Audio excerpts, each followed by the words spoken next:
some fairly big news comes down from the NFL that 4 Lions players and 1 player from the Washington football team have been suspended. 3 of them for the entire season indefinitely, and 2 of them for 6 games. One of those players being Jameson Williams, the highest profile guy in this conversation, for violating the league's gambling policy after an investigation was done. Based on the reporting from Ian Rappaport of the NFL Network, it seems that the guys suspended indefinitely bet on NFL games, similar to what happened with Calvin Ridley last year. And Calvin Ridley was handed an indefinite suspension that lasted an entire season. 2 of the guys in this conversation, including Jameson Williams, that were suspended 6 games, apparently suspended because they bet on college games at the Lions facility, which is, again, against the rules in the league's gambling policy. So this is where we are. It's a similar thing that happened last year. The league has been obviously very strict about this. They've been very upfront about this. I thought the Calvin Ridley suspension might be enough of a deterrent to stop guys from doing it. Apparently not.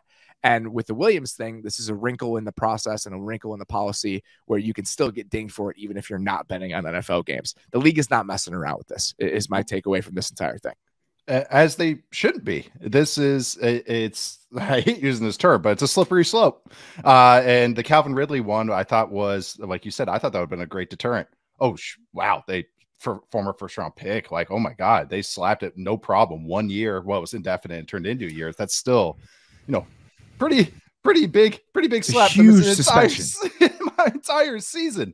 I mean, shoot, you look at other sports, the year suspensions is, steroid use in baseball is an entire season. Like, you don't get year-long suspensions unless it's something very bad. And I understand hypocrisy with NFL owners. Trust me, if you look at my family history, there is a lot of stuff that are dealing with NFL owners and the ownership groups. So I totally understand that type of stuff, but doesn't matter. Rules are the rules. And gambling the game just opens up. You don't want to open up that box and forcing discussions about outcomes, calling them into question. You don't want any of those discussions to happen. You do not mess with the legitimacy and the integrity of the sport. And this is not just something of like, oh, I'm an old school guy and do this. It's just, you just don't mess with it.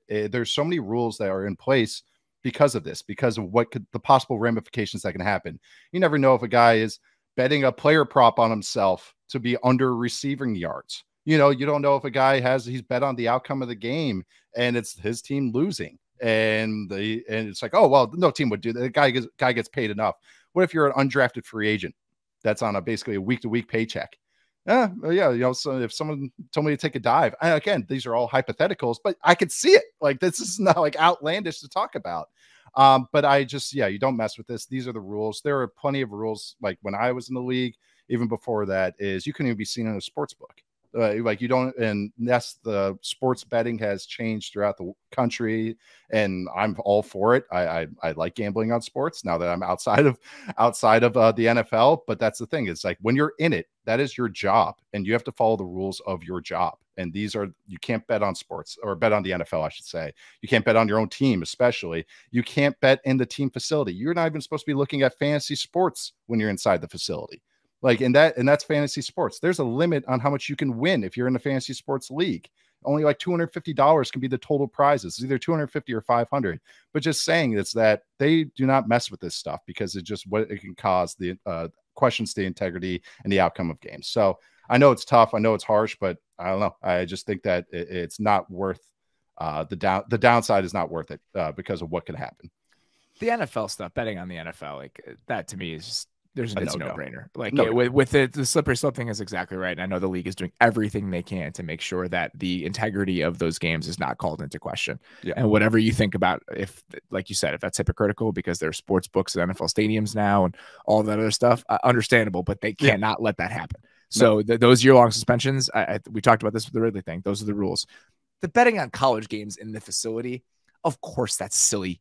Of course, that seems sillier, but those are the rules. Yes. And I think that this hopefully will allow more players to understand that's part of the rules if they didn't already, and if that was the case with Jameson Williams. But these kinds of things extend to NFL employees of all kinds. I know people that when I've been around them that are friends of mine who can't bet on certain things, can't be at a sports book when they're on an NFL sanctioned trip, that kind of stuff. Like, these are just the rules. And it may be silly because of how ubiquitous sports betting has gotten in America at this point, but that's just how it is. And now the Lions, who drafted a guy with the first-round pick last year, traded up to get him in the first round. He played barely at all his rookie season because of injury. Now is going to be suspended for the first 6 games of the season. The Lions, a team we're going to talk about today, are going to be without a guy they spent a lot on, and somebody that was going to be a pretty central piece of what their offense was going to be this season. A key figure, like really, and someone that we're all high on, want to see what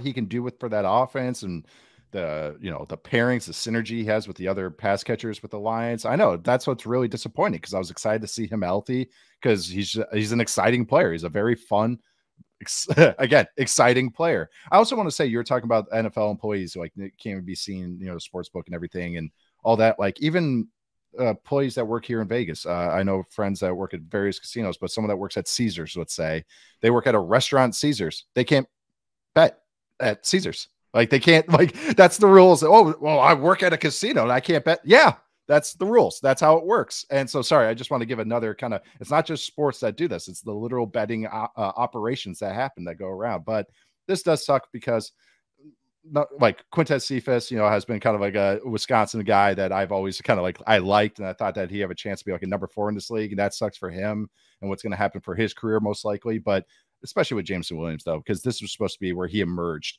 He basically took a redshirt year coming off the injury that he suffered at the end of his career at Alabama. So that kind of really does stink, because I do want to see what he's got, and I want to see him in that Lions offense that I'm very optimistic about what they could be this year.